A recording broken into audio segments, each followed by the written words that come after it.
Itong July 2, ang 92nd birthday ng aking ina. Ngunit siyempre, kagaya ng lahat sa atin, iba ang birthday at nasa gitna tayo ng pandemya. Siyempre, ang pinaka-importante lang siya ay safe at nabakunahan na rin. Sa edad niya ngayon, alam naman natin pagka yung ating mga lola, yung ating mga nanay, kaligayahan niya, siyempre makita yung pamilya niya. At ang mga institusyon at proyekto na pinungunahan niya nung panahon niya ng First Lady ay nagbibigay sa kanya ng sigla na nakikita niya na hanggang ngayon ay nandiyan pa at nakakatulong pa sa taong bayan. Lalong-lalo na sa panahon ng pandemya. Kaya ang vlog natin ngayon, ang mother ko na ang magkikwento sa inyo kung paano nangyari lahat itong malalaking proyekto na hanggang ngayon ay nararamdaman pa rin natin ang pakinabang na idinudulot sa tao.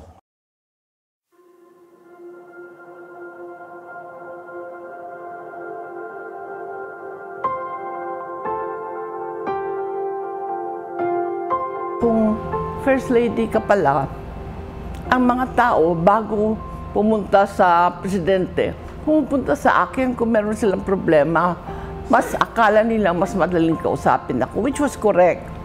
Kasi tumatalab ka agad ang puso ko sa puso ko kasi ulila ako, I was only 7 years old, kaya I know what it is to be deprived.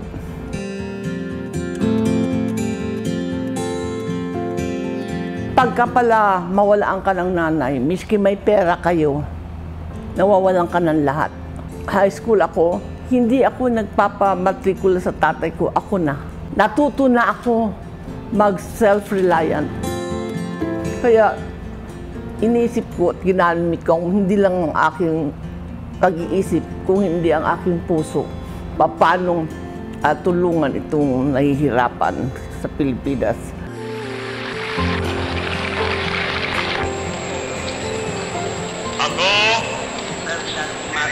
Ferdinand E. Marcos ng Batak, lalawigan ng Ilocos Norte, ay nihalal at itinanghal ng Pangulo ng Pilipinas.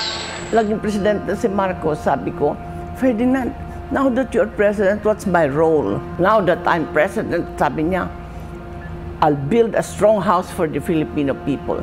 You make it a home. Then I reflected, what makes a home?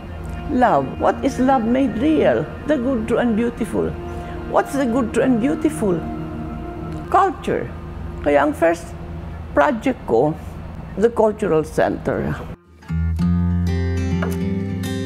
First year or second year pa lang ako First Lady, dumating si Rockefeller, taga New York. Siya ang kasama nagtayo ng kanilang Metropolitan Opera House. Yung pagpunta niya dito, gusto niya i-tour siya dito, tingnan ng Pilipinas. Lumibot ako ng lubis, wala tayong ospital, wala tayong hotel. Walang magandang pakita ko. Nung nandoon ako sa harap ng Cultural Center ngayon, sabi ko sa kanya, you know, Mr. Rockefeller, there will rise the Cultural Center of the Philippines. Sabi niya, saan? Diyan. But that is water. Oh, Mr. Rockefeller, the first year are covered that with soil. The second year are dried the piles. The third year, the building will rise. The fourth year, the curtain will rise. Sabi niya, Madam Marcos, it took the Rockefellers at least 10 years to build the Lincoln Center. If you can only build that in the next 4 years that your husband is president, I'll take off my hat to you. So ang ginawa ko, halaghanap ako na sino makaka-reclaim. Tubig yan nung araw. At tayo ang nag-umpisa niyang reclamation niyang bagong syudad dyan. Nag-reclaim ako para sa Folk Art Centers, para sa Miss Universe. Nag-proclaim ako ng 20 hectares para sa Convention Center, sa Coconut Palace. Lahat yan.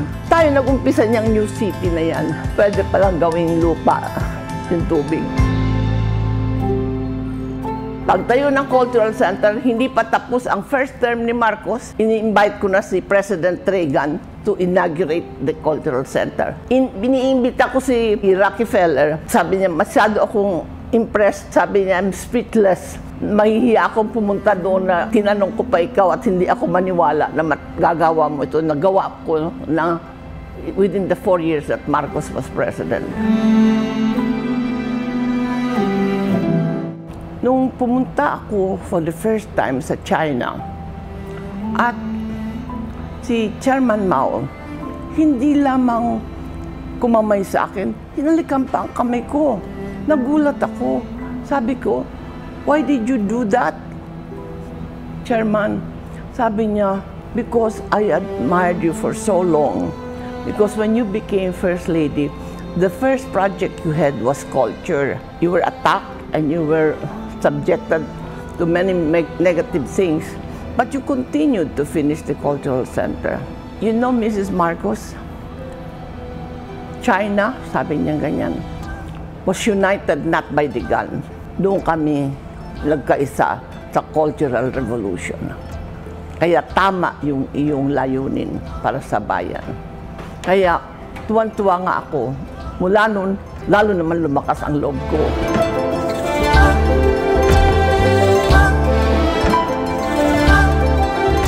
Nung ako inuutusan ni Sir at nung muna pumunta ako sa iba't ibang bayan, ang ginamit ko talaga culture. Kaya ang mga dala ko, mga sumasayaw, kumakanta, yung mga magagandang mga suot, lahat. Sa dami-dami kong pinuntahan sa buong mundo, at the height of the Cold War, lahat successful. Bakit? Ang aking dala, yung magandang kultura natin, at kinatutuwaan ng lahat. Kaya, miski malamig, nalalamig na ako. Nakasterno pa ako. Pinakikita ko kung gaano kaganda ang terno.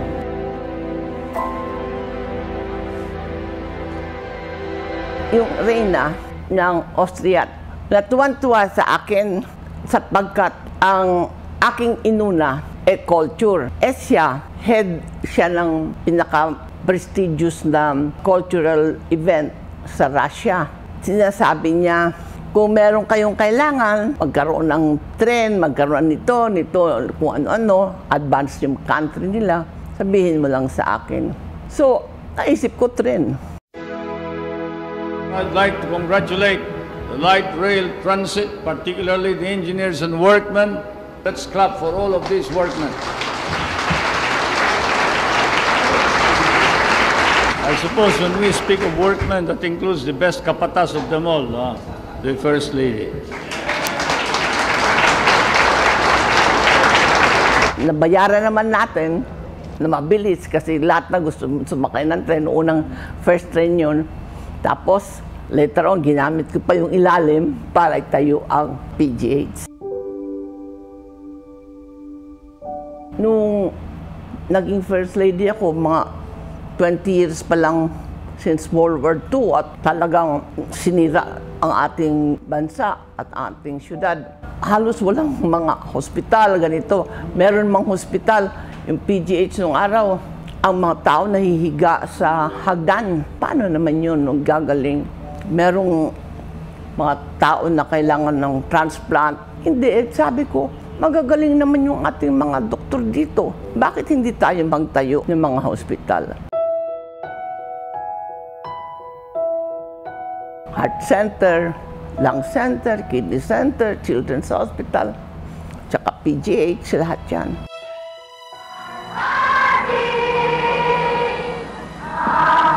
Ako'y nagitla, nabibigla, tuwing gumalaw ang unang ginang. Pagkat nung kami nagkaisang dibdib, ang kabilin-bilinan ko lang sa kanya, alagaan mo ang aking puso. At ngayon, tignan mo ang ginawa, napakalaking pag-aalaga. Ngunit, ang paliwanag naman niya sa akin ay yan daw ay pag-aalaga ng lahat ng puso ng lahat ng mamayan Pilipino.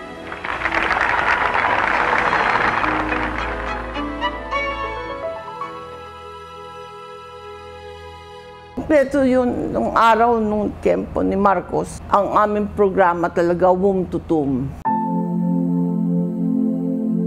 Kung humihingi ng bahay, ang hinihingi noon, hindi lang bahay eh. May bahay ka, itayo mo ang bahay, nakatira sila sa bukid. Paano sila mabubuhay doon miski may bahay sila? Ang palengke nasa baba, nasa iba-ibang lugar. Kaya naisip ko, pagka meron akong Bliss project, ng housing project, hindi lang housing, kung hindi lahat, kompleto. Meron doon palengke, simbahan, meron doon eskwela, meron doon factory, may pagkikitaan.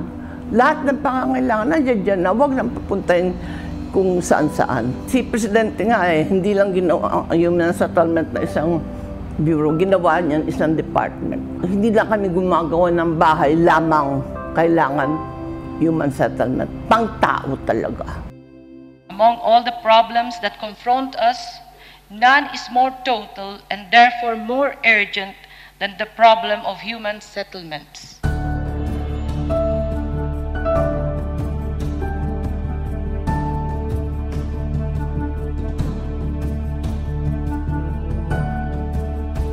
Ang gobyerno, hindi lang tuwid utak, kailangan buo. Nung nawala ang nanay ko, and I had to fend for myself, doon ko nakita mas malawak ang langit kaysa sa lupa. Kaya mas maraming solusyon kaysa sa problema. Kaya huwag kayong matakot dito sa mundo. May langit.